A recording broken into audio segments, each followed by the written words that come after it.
Welcome students of the 10th class. This video is on the study and interpretation of topographical maps. So let us begin with what are topographical maps.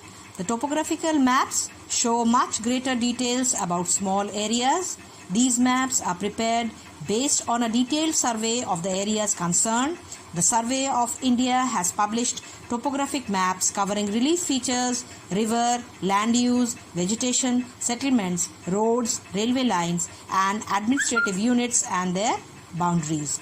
In the previous classes, in class 6, 7, 8 and 9 children, you have studied about the physical maps consisting of various landforms which are shown by various signs and symbols like mountains, like plateaus, like plains, like peaks, etc., like rivers. The topographical maps actually are large scale maps which show minutest details of very small areas, and in these maps not only relief features are indicated by means of various signs and symbols, but even man-made features are added to it. So when you study these maps, it will be you will have a very good knowledge about the area in which you are, the vicinity, the locality of the area where you find various kind of features, not only the natural or the physical features, also the man-made features added to it. Now let us have an idea about how these maps were made. Under the pioneering efforts and leadership of eminent British surveyors, the then Indian subcontinent, which was comprising of India, Pakistan, Sri Lanka, Nepal, Bhutan, Burma, and the adjacent parts of Iran, Afghanistan, Tibet, China, were mapped by the Survey of India, and they were reduced to the scale of 1 inch to 16 miles, up to 1 inch to 1 mile. The whole of India and the adjacent countries, bounded by latitude 0 degree north to 40 degree north, longitude 60 degree east to 100 degree east, were further subdivided into uniform sections of 4 degree into 4 degree dimensions and numbered from 1 to 137. Now these 4 degree into 4 degree topo sheets are drawn to the scale of 1 inch to 16 miles and are also known as million sheets. They are known as the million sheets or 1M sheets. Now, according to the present political or international boundary organization, there are 137 1M sheets covering all the major parts of India. How many? There are total of 137 1M, meaning 1 million sheets covering all the major parts of India. And how they are numbered, let us have an idea about it by looking at this diagram. This is how they are numbered, and there are 137 such 1M sheets. Each of them are 4 degree to 4 degree with a scale of 1 inch to 16 miles, 39, 38, 37, 44, 45, 46, 53, 54, 55. This is how they are numbered. Now let us take for example this particular area, that is 45. Now this 45 topo sheet has been further subdivided into 16 uniform divisions of 1 degree into 1 degree dimension, and they are designated by 16 letter symbols of the English alphabet from A to P. Let's see how it is depicted. This is how that 45 part of this particular sheet has been again subdivided into letters A, B, C, D, E, F, G, H, I, J, K, L, M, N, O, P. In this way, they are subdivided into alphabetical order from the letters A to P.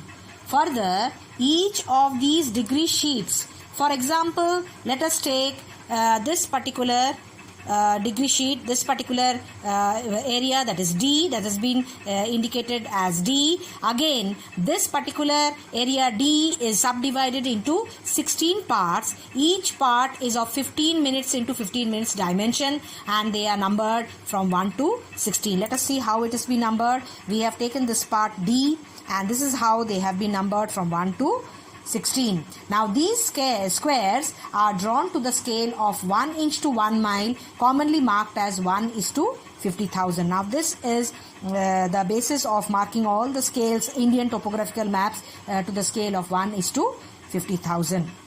Now next we will be studying about the different colors which are used in the topographical maps. There are several different colors which are used in the topographical maps. They are the color yellow, which indicates all those lands which are fertile plains, which are cultivable. The color white, which indicates all those areas which are barren, infertile, and in such areas we have indications like stony waste, open scrub, rock outcrop. All these are some of the special informations which are given about this particular area, which shows that these areas which are barren lands, which are white patches shown in the topo sheet, are actually infertile and uncultivable, and they are the areas which receive very, very scanty or low rainfall. The next color is the red color. You can see all these are marked in red. The red color is used to indicate all these grids. You can see the vertical lines which are red in color. Similarly, you can see the horizontal lines also which are red in color. The vertical lines are called as the eastings, and the horizontal lines are called as the northings. The reason why they have been given such names is that the eastings, actually this is the southwest corner of the map, is supposed to be the origin of the map, and all the lines, those are vertically placed from running from north to south of the topo sheet.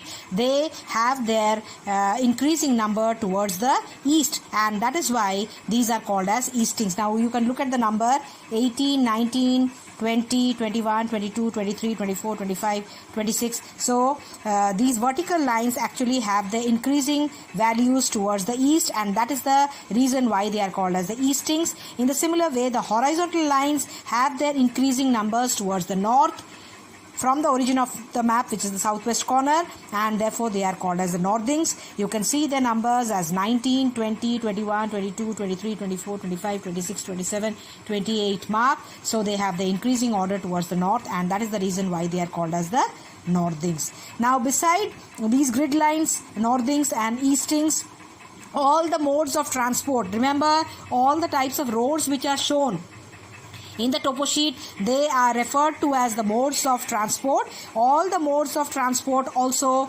are shown in red color.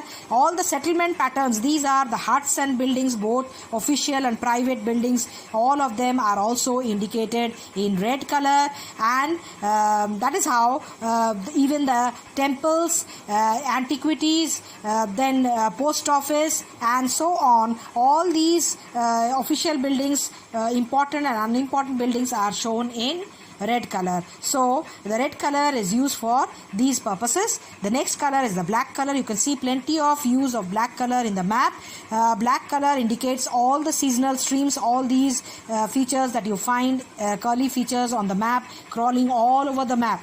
Okay, widespread all over the map. These are all the seasonal streams. They get filled with water only during the rainy season. Throughout the year they are actually dry. The wider the water body, it is a river. You can see the name of the river mentioned here as Sukli Nadi. Here you find Sippu Nadi. You find a canal here.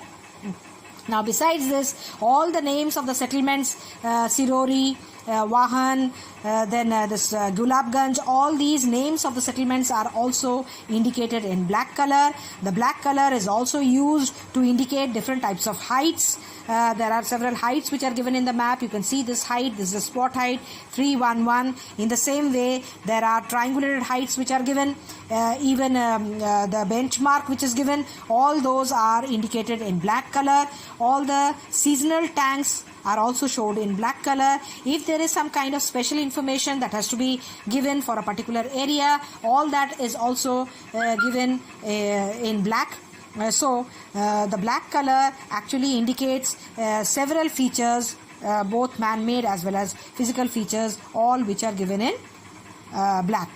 Then the next color is the blue color. Blue color indicates all those water bodies which are perennial. That means they have water throughout the year. You can see this water body. This is a reservoir. It's a man-made feature. You can see the embankment which is made all around it. So this is indicated in blue color. There are perennial lined wells which are marked in form of blue dots. They are also marked in blue color, so they have water throughout the year. There are unlined wells also, which is only a ring of blue which is not shaded inside, is also indicated in blue color. And so blue color actually indicates all those water bodies which are perennial sources of water. The next color is the green color. You can see there is a shade of green shown over here. The green color indicates a forested region.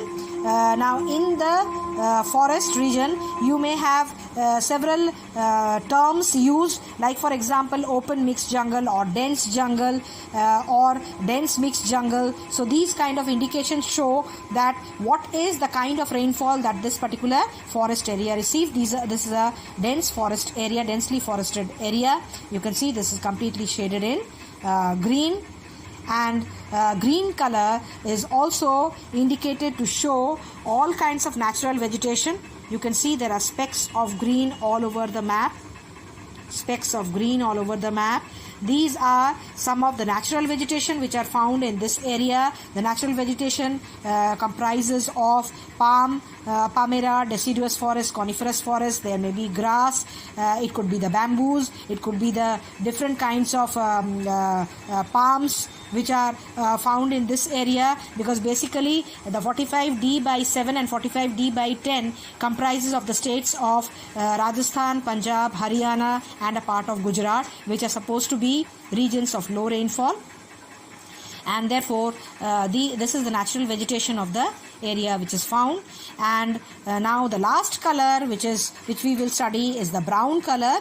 All these colors inside the green shaded region, you can find these concentric rings of brown. They are the contour features. Now these contour features denote all the highlands which are found in this region. The highlands may be mountain ranges, it could be cliffs, it could be peaks, it could be hills, it could be plateaus. So all the highland features are actually indicated by means of these concentric contour lines. That is all about the different colors which are used in the map. We will resume this video studying more about topo sheet. Till then, goodbye and take care.